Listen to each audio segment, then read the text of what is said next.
everybody. It's your friendly neighborhood madwoman here with Geek News. In the news today, Robert Pattinson as Batman, no lightsabers in Star Wars, and a response from a mobile game dev that didn't go over too well. Let's hop into it, shall we? Alright, first we're going to start out with what's been going on YouTube as far as videos being pulled by Disney, blocked all over the world because of what everybody is claiming to be the deleted scene, or the infamous scene from Captain Marvel that was deleted, that shows her strong-arming a guy who was being a jerk and kind of flirty, and robbing him and a mannequin and riding off into the sunset. There have been content creators that have since taken or uploaded videos saying that their video has been blocked all over the world by Disney. This is nothing new. Okay, this isn't a big scandal. They're saying that this is proof that she is the most protected character in Marvel, and yada yada and blah blah blah blah blah. I did a video heavily critiquing The Last Jedi, and Disney blocked it all over the world. As I was doing research to see if I could find more screen caps of people whose videos have been blocked, I saw somebody's trailer reaction to Infinity War blocked. So it isn't just a Captain Marvel thing, it's a Disney Marvel thing. Disney very much guards their properties. They are very stingy when it comes to their properties being used and the footage being used for comment and critique purposes. They don't care what fair use is. You're using their copyrighted material. They don't want you to do it. Okay? Especially if it's negative. Because Lord knows, my The Last Jedi video definitely tore it a new one, in my opinion, even though it did it in a comical manner. And there are a lot of people that have seen, the trailers for all the Marvel films, some positive, some middle of the road, some negative, depending on how much of a comic book fan you are, as well as Star Wars trailers that are coming out and stuff. If you use too much of the footage and you're too negative, expect Disney to go after you. Expect them to block you all over the world.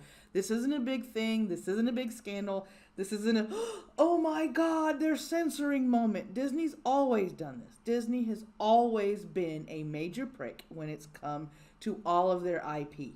All of it. It doesn't matter what it is. Next story is, as I'm seeing here.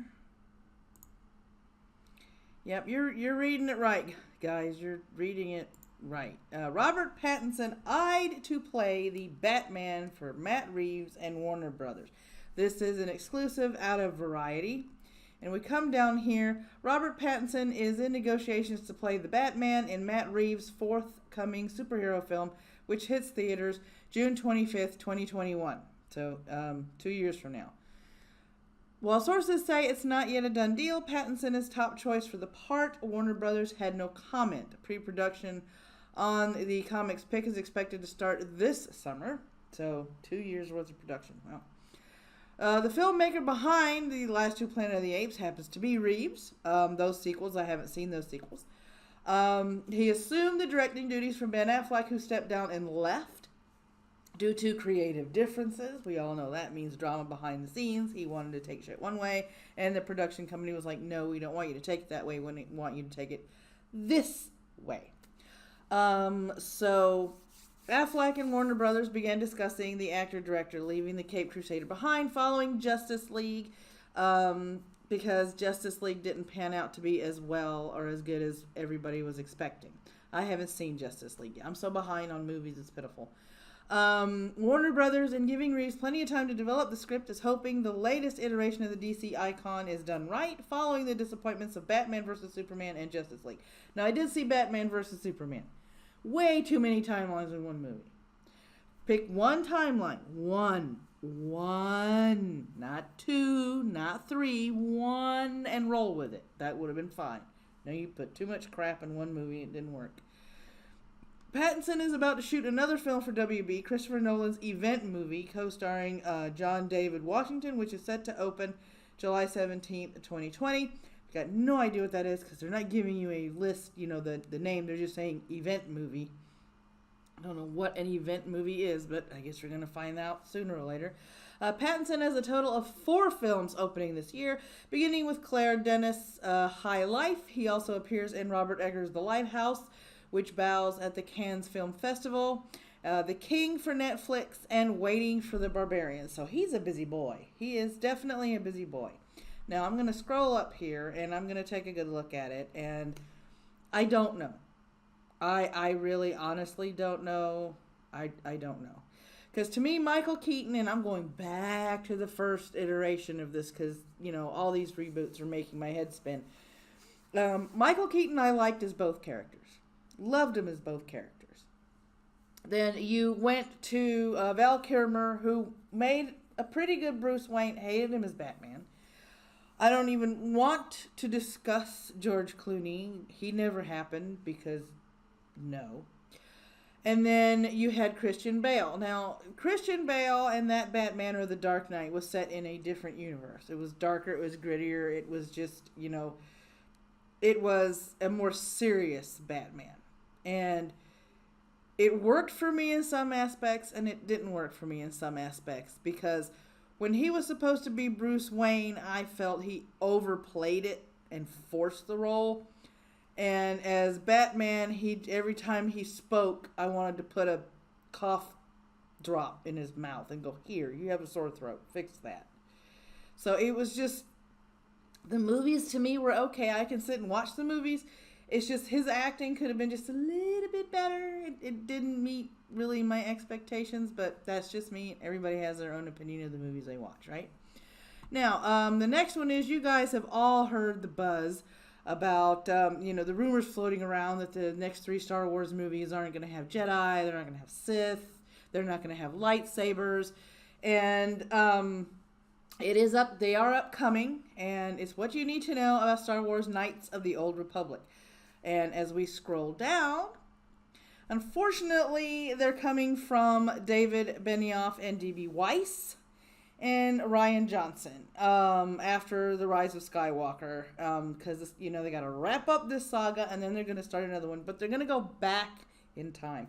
For those of you that don't know what Star Wars Knights of the Old Republic is, it is set way before chapters 4, 5, and 6, let alone 1, 2, and 3, and these last 3 here before they go into the Old Republic. It was set in a time when things were there were a little more gray areas. You did have your Sith, you did have your Jedi, but there was, as far as the MMO was concerned, you can kind of pick and choose who you wanted to be. But let's continue before I muddy the waters any here.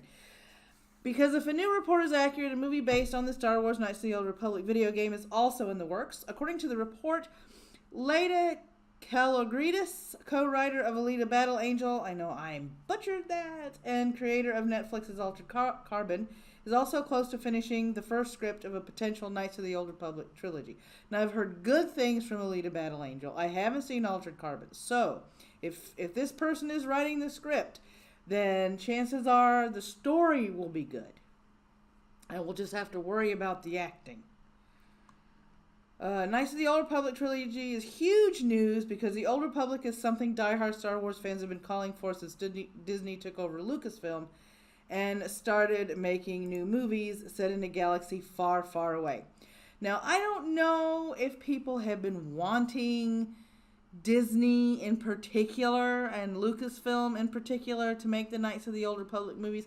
I know the people that I've spoken to that also play the SWOTR, that is Star Wars, Knights of the Old Republic, SWOTR, game wants, the devs wanted the devs of that game to be highly involved in any kind of movie projects or television show projects, because in playing the game, you can tell these guys have a love for the storytelling and any of the source material and any of the canon and anything that has come out.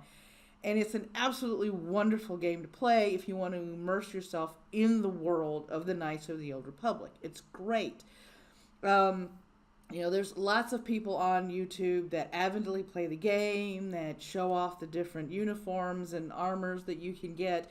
And some people have discussed that they would absolutely love the devs to do at least an animated movie for Knights of the Old Republic. So this isn't anything, but Benioff and Weiss. Star Wars Knights of the Old Republic was released on the original Xbox and PC in 2003, so this game's been around for at least 16 years, going on 17. It's a role-playing game from BioWare and LucasArts, 40-hour epic written by Drew Karpyshyn, I know I butchered that, who also wrote Mass Effect as well as 5 Star Wars novels, including the Darth Bane trilogy. So here you have somebody that wrote the role-playing game that was put on console and PC first, who has so much of a love for the Star Wars universe. I said Star Trek.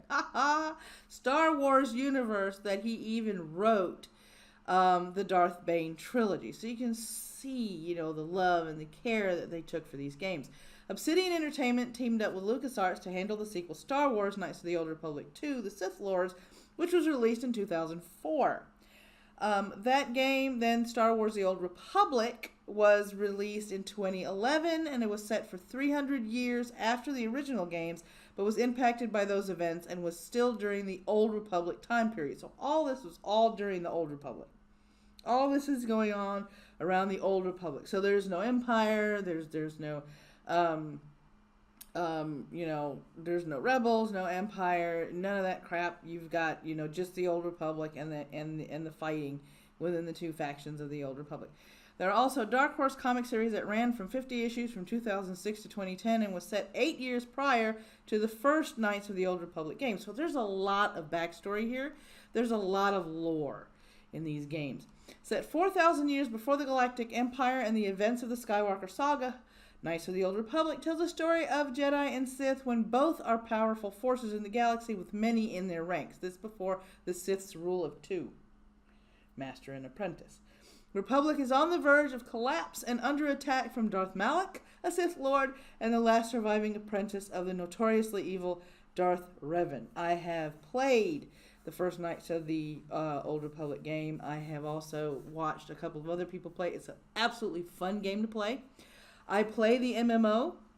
It's absolutely wonderful. I love it. I recommend it for anybody that likes a good sci-fi MMO and absolutely loves Star Wars. So if you want to immerse yourself in the game, go for it. As far as Benioff and Weiss, a lot of people, there's a lot of negative buzz around the last few seasons of Game of Thrones, the last season especially. And from my understanding, they wrote the last season of Dexter. If I'm wrong, I know I'll be corrected in the comments section. And in both instances, the writing went to shit fast. We're talking light speed went to shit. And so having Benioff and Weiss on this project is going to make me very nervous because I was not impressed with the rise of, the Last Jedi or The Force Awakens. I was not impressed with either one of those. The writing was piss poor. The choreography for the fight scenes was bad. Rey just came off as a totally overpowered character without needing any training. I mean, I have got tons of reasons why those two movies did not impress me. I probably could take up an entire video just bitching about that, but we got one more story to go. So I'm going to segue into that.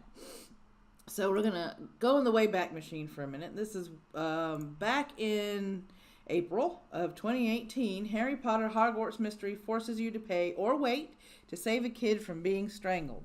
I read that right, and you heard that correctly.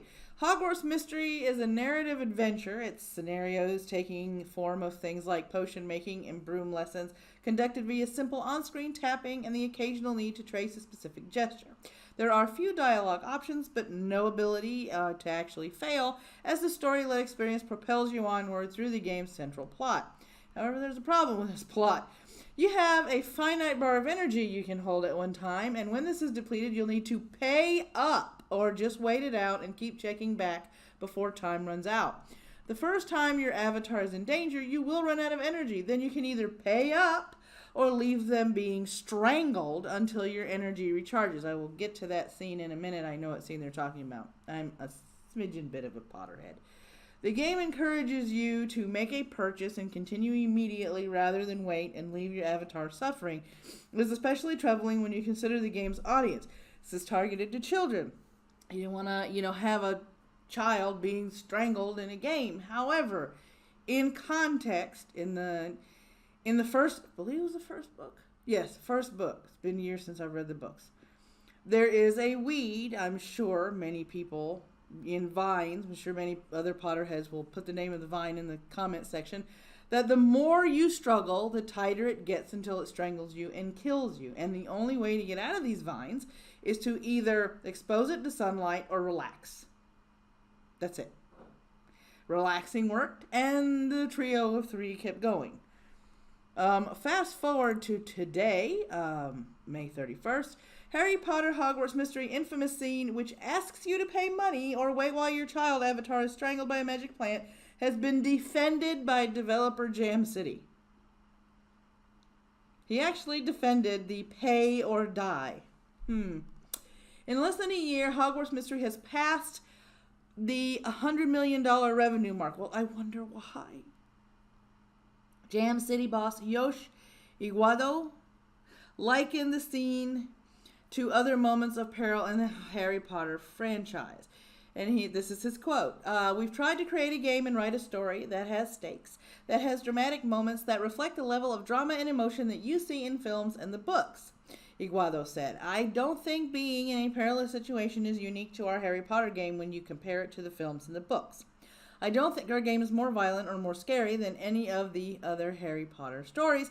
Without a doubt, we leave you at a cliffhanger. It seems like if a book's chapter ends at a dramatic moment, sometimes a dangerous moment, and then continues after that, we're okay with it. If a film or scene or even a television scene ends in a dramatic moment and then the next episode or scene resolves that scary scenario, we're okay with it. I'm hoping we can also measure our game by that same standard. And then it goes on to say, but waiting a week for a TV show's next episode is a bit different to holding out your hand and asking for money to stop a Hogwarts student version of yourself from being choked right in front of you. I don't think it conflicts with the business model, Iguado continued, in the same way that Dickens wrote for magazines before he wrote for books, or television writers write for seasons. We're writing for interactive episodes and chapters that requires a different type of writing with a different cadence that I believe can be true in the world of Harry Potter. Okay. And let me see if I can get that scene. If they have, oh, that little picture didn't show up, did it? Nope. Okay, so we're talking about the strangle vines. Okay, we're gonna scroll back up here. I'm going to flip. Yeah, so what they're talking about is the strangle vines. That the more the more you struggle, the tighter they wrap around you until they strangle you and you die. That was the peril in that particular movie, in that scene in the movie where they were, trying to reach a particular goal, and then they went to the chess set, and then they confronted Voldemort, he who shall not be named. But I digress. That's the books. That's what they showed in the movies. Now, it's one thing to have that in a game where you have to have certain game mechanics, hit certain buttons, or tap a screen, in this case for a mobile game, in order to escape that peril. It is another to literally get to that point in the game and realize that the game developers and the game company want you to pay so your character can live. To me, it's a little bit like extortion. And I can see why people are railing against it, why they don't like it. And I'm kind of on the side of the people that don't like that. I mean, I don't mind much the peril, because Harry Potter has peril. They have scenes of danger. They have scenes of suspense, and you're wondering how the characters are going to get out of it. And when you're playing the game, you want to have that same sensation, and when your character gets in these situations. But if the only way to get out of these situations is to pay in order for your character to live, there's no doubt how you made the $100 million in less than a year. You're extorting the money out of people, and not just anybody, children who play these games. Well, that's enough of this old woman yammering into a microphone in an almost empty apartment. What do you think? Everything's up for grabs and up for comment in that comment section. The pinned tweet is the listings of the June game releases. In the description box, you're going to find sources for all the articles that were read in the video, as well as links on how to support the channel. Don't forget to like or dislike, sub if you haven't, hit the bell for whatever good that does, and don't forget to share this video out because YT doesn't share it out anymore when you hit the like button. So, until next time, guys, have fun and stay geeky.